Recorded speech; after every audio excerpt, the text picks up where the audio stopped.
General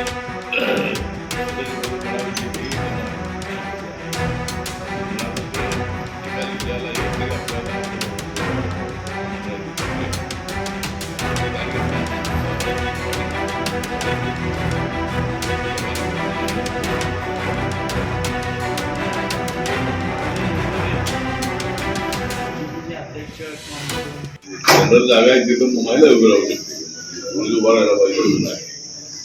तर त्या ठिकाणी आणि अशा महिला आल्या असत्या, म्हणजे एवढ्या ह्याच्यामध्ये 300 पेक्षा जास्त महिला त्या सभागृहामध्ये असत्या.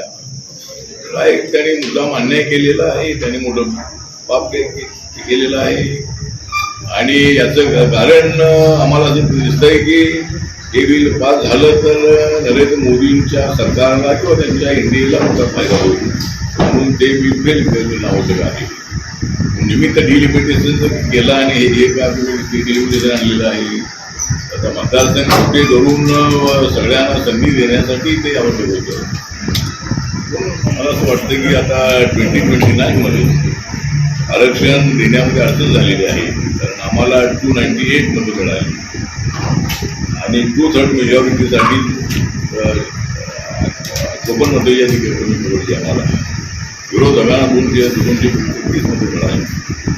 त्यामुळं एकतर बिल फेल न होऊ देण्याची जबाबदारी विरोधी पक्षाची होती, त्यांनी काही सांभाळली नाही.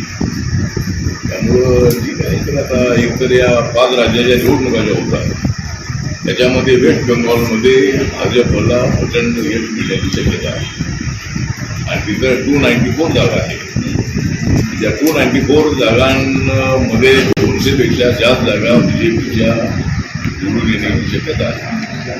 माझ्या पक्षाने त्या ठिकाणी उमेदवार केलेला नाही. सगळ्या जागांवर आम्ही बीजेपीला पाठिंबा दिलेला आहे. आणि तामिळनाडूमध्ये आम्ही 18 जागा लढतो आहोत. बाकीच्या जागांवर आमचा इंडियाला सपोर्ट आहे. आणि तामिळनाडूमध्ये सुद्धा आता महिला या विरोधकांच्या विरोधामध्ये गेलेली आहे, कारण माननीय खाली तिथे मुख्यमंत्री आहेत, त्यांनी सुद्धा जे आपले खासदार होते त्यांनी विरोधामध्ये मतदान केलेलं आहे महिला आरक्षणाच्या विरोधामध्ये.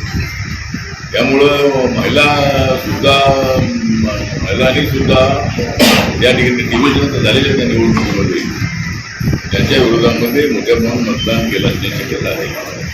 त्यामुळे तामिळनाडूमध्ये सुद्धा एनडीएचं सरकार येण्याची शक्यता आहे. आणि आसाम आणि पांडिचेरीमध्ये जर ऑलरेडी आमचं सरकार आहे तर आमचं सरकार येईल. 5 राज्यामध्ये नक्की 4 ठिकाणी आम्हाला सरकार येण्याची शक्यता आहे.